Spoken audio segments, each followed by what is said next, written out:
Emergency shutdown procedure.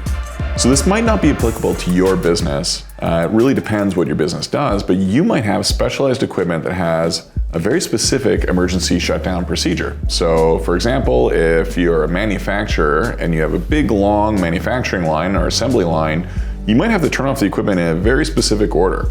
Or maybe it's also a safety related item. So for example, a boiler could be very specific how you shut down a boiler if it's going. And so what this next stage is, this next section of the tool, is to be able to actually capture emergency shutdown procedures if you have any specialized equipment like this. If you don't have a specialized equipment, this isn't applicable and you don't have to worry about filling this out. But if you do have something, wouldn't it be great to be able to have this sheet of information so that way if you're not around and something needs to get shut down, maybe an employee now can figure out how to shut it down safely, or maybe even a first responder can shut something down for you.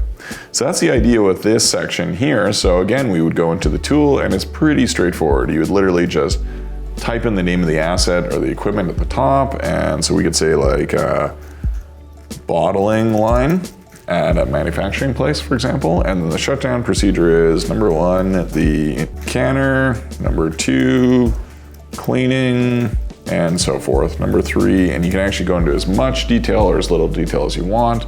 But this is just a place where you can actually capture these emergency shutdown procedures. And again, as with all these pages, there's a little plus button down at the bottom. You can push on that, you can add even more procedures to shut down other specialized equipment if you have multiple pieces of equipment.